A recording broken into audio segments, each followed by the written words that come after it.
Hello, I'm Dr. Mahua Bhattacharjee.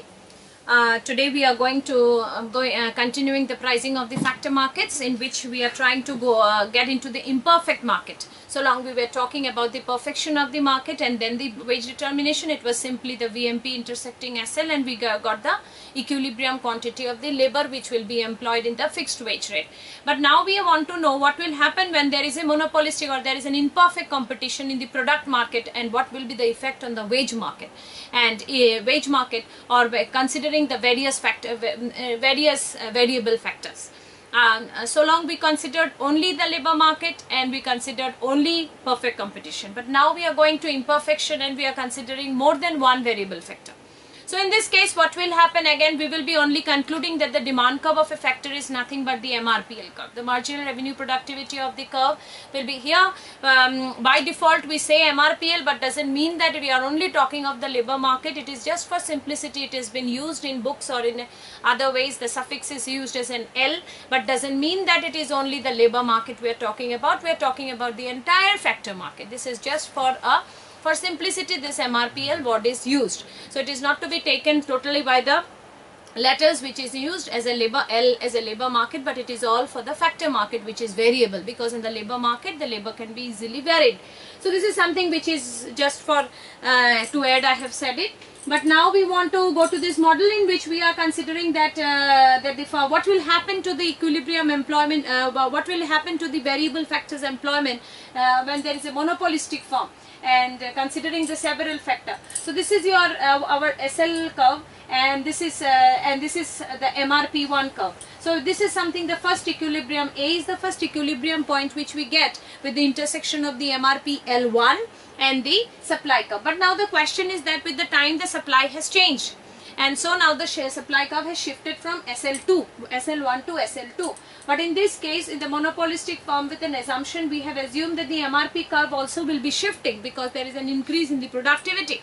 And now with an increase in the productivity, the MRP, marginal revenue productivity curve, has shifted to MRP2, and then we have come into the new equilibrium point B, where the MRP, in this case we are not taking the equilibrium from A to this point, suppose, because this is something which we are not considering there, because with the changes in the SL we are also considering there will be changes in the MRP, because we are considering imperfection in the product market. So with the imperfection in the product market, the marginal revenue has shifted from the MRP1 to MRP2, and the equilibrium has moved to a B point rather than this point. You can take it as anything I see. So, but now if we join together the point A and B, we get the demand curve of the labor, which will be which is applicable with the variable, with the more variable factor being used, more than one variable factor. So if we consider only one variable factor, then this would have been in equilibrium, A to this. But here, since we have considered more than one variable factor, so there is a shift of the MRP1 curve from MRP1 to MRP2, and so the equilibrium along with the SL1 to SL2, it has gone to B point, and when by joining together A and B point, we get the demand curve of the labor. So to conclude, we find that the demand curve for inputs are negatively sloped. This is something which is commonly we find irrespective of the condition of the competitions in the product market. This is the first deduction which we get in factor market, considering the competitions, that whatever be the competition, either perfect or imperfect, we get a demand curve which is always a downward sloping. So this is something which is the first point which we wanted to establish. And then after this we come into a new method of discussion, which is called exploitation of labor. As the terminology itself determines, the exploitation of labor means the wages are less than what they should get. Now the question is what they should get. What is the definition of the should? In this context, John Robinson is the economist who for the first time has defined the labor market wage determination in the terminology of exploitation, and he himself also critically commented on the terminology of exploitation and supporting that this kind of exploitation need to be there for the consumers. We will be discussing in our discussions, in our thing and the discussion, but now to talk about exploitation means what? The wages which are paid to the factors are less than their value of marginal productivity. That is, whatever productions they are doing and whatever value of their production is, they are not paid according to their value of their marginal productivity, but they are only paid on the basis of their marginal revenue productivity of labor. So there is a gap between the value which is being charged and the revenue which is being paid to the labor. So there is a gap, and this gap is called the exploitation. As we know, the VMP is nothing but the MPP into the price, and MRP is nothing but the MPP into MR. So this is a common thing and a fixed thing which is to be understood.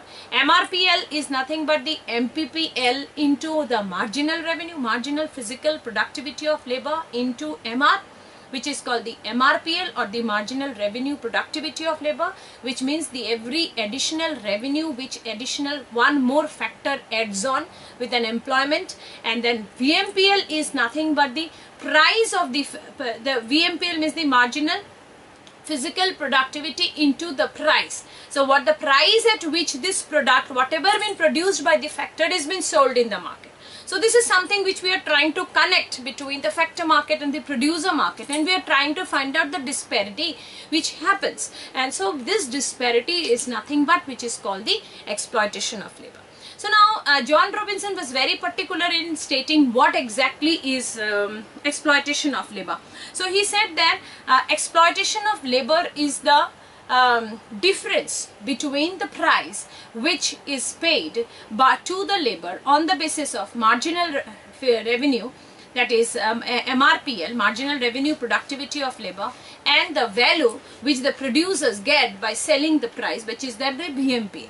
So the disparity between these two is called the exploitation. Now the question is this: why do this exploitation arise? Now this exploitation can only exist when there is an imperfection in the market. So if there is a perfectly competitive market in both sections, there is no question of imperfection.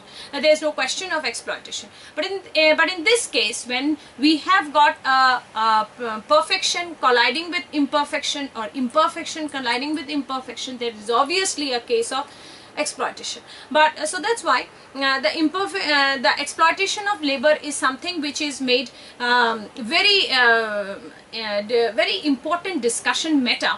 But John Robinson himself was very critical in this point. He said that we should not name it exploitation, because why? The question is why we charge higher price than the one which we pay to the factor. So he says this is done because the consumer wants to have different varieties, different style, different quality of the goods, and for which they are paying for it. And because of this payment which the consumers are readily doing for it, the producers are taking the money. So there is no question of exploitation is coming over here. He has turned the entire thing from the producers to the consumer's point of view and gave a justification. The terminology himself which he has used as an exploitation is not actually an exploitation, but it is only a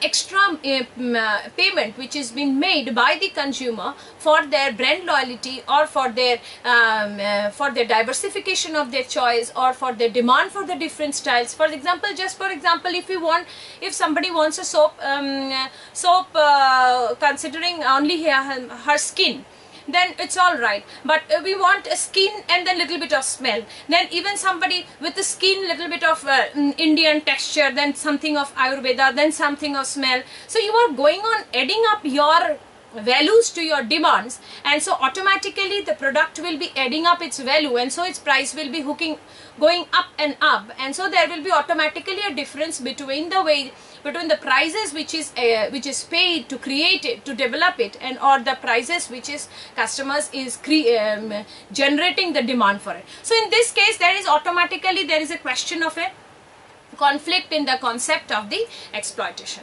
But this is something which is very strongly been discussed, and we can discuss it with a figure also.